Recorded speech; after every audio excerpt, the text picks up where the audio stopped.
നമ്മൾ എത്ര തവണ മോര് കറി വെച്ചാലും ടേസ്റ്റ് കിട്ടാറില്ല. എന്നാൽ ഇന്ന് വരെ ആരും ചെയ്യാത്ത രീതിയിലുള്ള ഈ വീഡിയോ നിങ്ങൾ കണ്ടിട്ട് മോര് കറി തയ്യാറാക്കി നോക്കിക്കോ.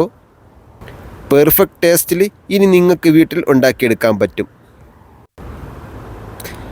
ഹായ് ചങ്കളെ, എല്ലാവർക്കും മഫിൻ ബ്ലോഗിൻ്റെ പുതിയൊരു വീഡിയോയിലേക്ക് സ്വാഗതം. ഇന്നത്തെ റെസിപ്പി എന്ന് പറഞ്ഞൊരു മോര് കറിയാണ്. നമ്മുടെ വീട്ടിൽ മോര് കറി ഉണ്ടാക്കിയാൽ അത്രയ്ക്ക് ടേസ്റ്റ് കിട്ടാറുമില്ല, ആരും കഴിക്കാറുമില്ല. എന്നാൽ ഞാൻ ഇന്ന് ഈ വീഡിയോയിലൂടെ കാണിക്കുന്നത് നോക്കി നിങ്ങൾ തയ്യാറാക്കി നോക്കിക്കോ. പെർഫെക്റ്റായിട്ട് മോര് കറി തയ്യാറാക്കി എടുക്കാൻ പറ്റും, വളരെ സിമ്പിളായിട്ട്. അപ്പോൾ റെസിപ്പിയുടെ ഡീറ്റെയിൽസ് ഒന്നും മിസ് ചെയ്യാതിരിക്കാൻ വേണ്ടി വീഡിയോ സ്കിപ്പ് ചെയ്യാതെ തന്നെ കാണണം. ഇതുപോലെയുള്ള മനോഹരമായ വീഡിയോകൾ നമ്മൾ അപ്ലോഡ് ചെയ്യുന്ന സമയത്തുണ്ടല്ലോ, നോട്ടിഫിക്കേഷൻ നിങ്ങളുടെ ഫോണിൽ കറക്റ്റായിട്ട് കിട്ടുവാൻ വേണ്ടി ആ മുകൾ കാണുന്ന ഫോളോ ബട്ടൺ ഒന്ന് പ്രസ് ചെയ്ത് വെച്ചിരിക്കണേ.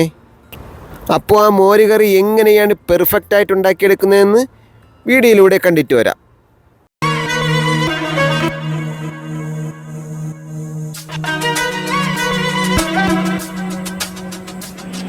മോരുണ്ടാക്കാൻ വേണ്ടി മെയിനായിട്ട് വേണ്ടത് തൈരാണ്. ഞാനിവിടെ 1/2 ലിറ്റർ തൈര് എടുത്തിട്ടുണ്ട്.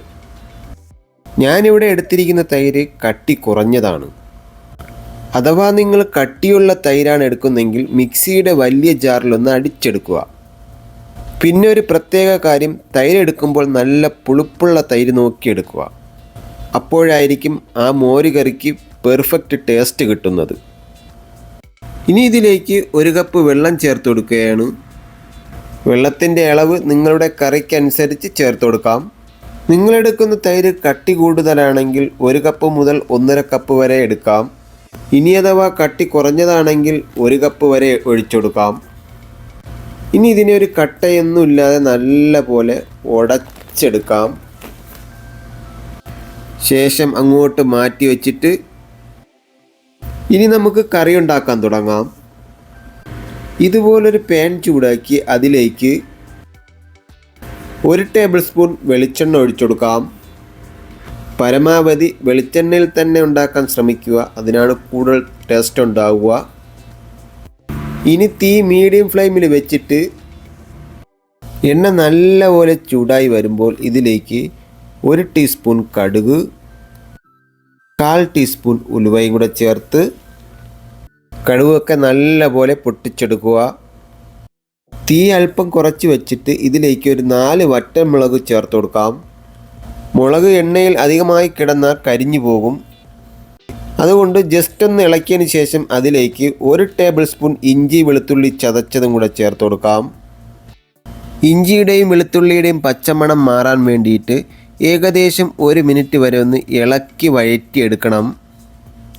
അതിനുശേഷം 5-6 ചെറിയ ഉള്ളി നൈസായിട്ട് അരിഞ്ഞതും കൂടെ ചേർത്ത് കൊടുക്കാം. ഇനി ഉള്ളിയുടെ കളറൊക്കെ ഒന്ന് മാറി വരണം. അതിനായി ചെറുതായിട്ടൊന്ന് വേവിച്ച് ഇളക്കിയെടുക്കാം. ഇത് ബ്രൗൺ കളർ ആവേണ്ട ആവശ്യമില്ല, ചെറുതായിട്ടൊന്ന് വെന്ത് കിട്ടിയാൽ മതി. ഇതിപ്പോൾ ഏകദേശം ഒരു 3 മിനിറ്റ് ആയിട്ടുണ്ട്. ഉള്ളിയുടെ കളറൊക്കെ ചെറുതായിട്ടൊന്ന് മാറി വരുന്നുണ്ട്. ഇനി ഇതിലേക്കൊരു 4 പച്ചമുളക് നെടുവേ കീറിയതും 1 തണ്ട് കരിവേപ്പിലയും കൂടെ ചേർത്ത് കൊടുക്കാം. 10% ഇളക്കി കൊടുത്തതിന് ശേഷം തീ ലോ ഫ്ലെയിമിൽ വെച്ചിട്ട് ഇനി ഇതിലേക്ക് മസാലകൾ ചേർത്ത് കൊടുക്കാം. മുളക് പൊടി 1/2 ടീസ്പൂൺ, മഞ്ഞൾപ്പൊടി 1/4 ടീസ്പൂൺ. ഇനി നമുക്ക് ആവശ്യമുള്ളത് 1/4 ടീസ്പൂൺ ചെറിയ ജീരകത്തിൻ്റെ പൊടിയും കൂടെ ചേർത്ത് കൊടുക്കുന്നുണ്ട്. വലിയ ജീരകമല്ല, ചെറിയ ജീരകത്തിൻ്റെ പൊടിയാണ് എടുക്കേണ്ടത്, മാറിപ്പോവരുത്. ചെറിയ ജീരകത്തിൻ്റെ പൊടി കയ്യിലില്ല എങ്കിൽ ജീരകം എടുത്ത് ഒന്ന് ചതച്ച് ഇട്ട് കൊടുത്താലും മതി.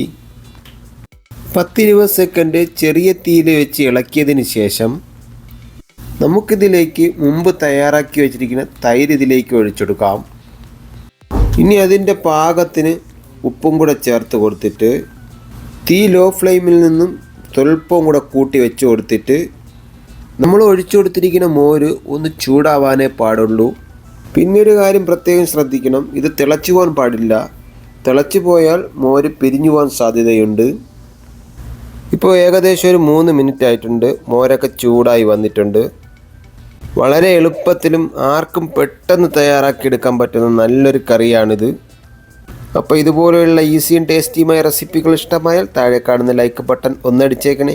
നമ്മുടെ ചാനൽ ആദ്യമായിട്ടാണ് കാണുന്നതെങ്കിൽ മറന്നുപോകാതെ ഒന്ന് സബ്സ്ക്രൈബ് ചെയ്തൊന്ന് സപ്പോർട്ടും കൂടെ ചെയ്യണേ. ഇതിനും നല്ല കിടുക്കാച്ചി വീഡിയോയുമായി അടുത്ത ദിവസം കണ്ടുമുട്ടുന്നത് വരെ നിങ്ങളുടെ സ്വന്തം മഫിൻ. Bye bye.